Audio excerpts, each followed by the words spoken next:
Hello, I'm Max Hitchins, and I'm known around the world as the Hospitality Doctor. I proudly tell in 2011 I was named number one in the top 30 most influential people in the hospitality industry. In 1995, I began sending out regular emails to hospitality industry professionals around the world, whom I met when I spoke at conferences and conventions. I named these emails my secrets, tips and tonics to fill your rooms, restaurants and bars. They are now read by hospitality industry people all around the world. As a result, I've been incredibly fortunate in that I have met some wonderfully talented hospitality industry professionals. One of these is Bernard Rodrigues, the general manager of the Charterhouse Hotel in Hong Kong.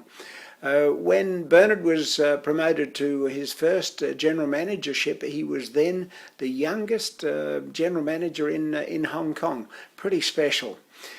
After sending out a recent email talking about the opportunities the London Olympics will offer us all, Bernard wrote to me and told me of an online MBA course he was doing with Glion International Hospitality and Service Industries Management. He asked me if I would comment on a question his brand management class was working on, and the management class is under the expert guidance of Mr. Patrick Cook. And the question was this: how would being involved in a monetary or non-monetary way through sponsorship with a sports event or non-sport event enhance one's brand's value and position in the competitive market? Good question. And I have some good answers for you. I've written about them in my book, The Hospitality Jungle, which is all about the 9 principles you need to succeed in hospitality. I talk about the zebra marketing principle, which is standing out from the herd when we have low budgets and no budgets, and there are many ways to do it. I also wrote about slipstream marketing, and it's a combination of these two things that I believe you can use to stand out yourself and use the Olympic Games. Slipstream marketing, let's just look at that. Slipstreaming is defined as getting in behind a moving vehicle or someone moving. You'll hear about swimmers slipstreaming on other swimmers. You'll hear about runners doing it. You'll hear about motor cars doing it and horses doing it. So it's actually getting in behind, and it makes an easier passage for you, and that's really what it's all about. And if you think about getting in behind the Olympics, remember they've been marketing the Olympics since 1896. Think about the zillions of dollars they have spent on marketing, and the column inches or centimetres that has been written about the Olympic Games. So you don't have any task in establishing what you're talking about, establishing a new name or a brand name. It's already out there. So it really is a matter of just getting in behind and holding on to the coattails of the organisation. In this case, it's the Olympics. Zebra marketing, as I've already said, is standing out from the herd when you have low budgets and or no budgets. As an example, I use whenever I speak at conferences and conventions, I always have a stethoscope around my neck, and sometimes I wear a white coat or both when I speak. This makes me stand out from the herd with the rest of the speakers, and it also makes me easy to spot at lunch breaks and coffee breaks. Simple, inexpensive. That's what I'm all about with zebra marketing. One of my suggestions for the upcoming Olympic London Games is to perhaps involve several of your local businesses with you and sponsor a special night, an Olympic night, where and it's a prelude to the London Olympics. What that's all about is to establish you and your place as Olympic Central. Now, remembering the Games are on very soon, July the 27th they begin. They run for 15 days. So and that time they're just going to dominate the entire world's media, the world's press. So how do you? We're all about using zebra marketing and slipstream marketing in making it really work for you.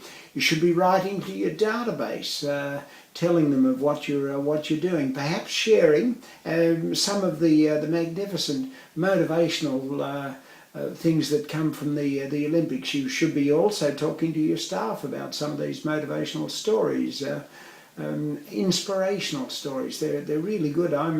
I'm so impressed. I found so many good stories. I'm writing an ebook this year that's titled Olympic Stories to Motivate and Inspire. It'll be out soon. I'll tell you all about it in my emails. Let me share two quick stories with you about Olympians who really stood out from the herd. One was in 1976, a Japanese gymnast, Shun Fujimoto. He broke his knee in the earlier exercises, and because the competition was so hard with the USSR, he hid it. He didn't want anyone to know. It would have him out of the event and unable to compete and unable to do his final exercise, which was on the rings. You know, the rings. That's a pretty difficult exercise, and and I want you to think about how Shun Fujimoto must have been thinking as he was doing his exercises, remembering he had to finish. He had to do a triple somersault to dismount. Now, can you imagine what that would be like, thinking any minute now I've got to do a triple somersault and wonder whether my knee is going to hold up? And it did, and he received 9.7 in the score, 9.7 out of 10, and helped his team win the gold medal.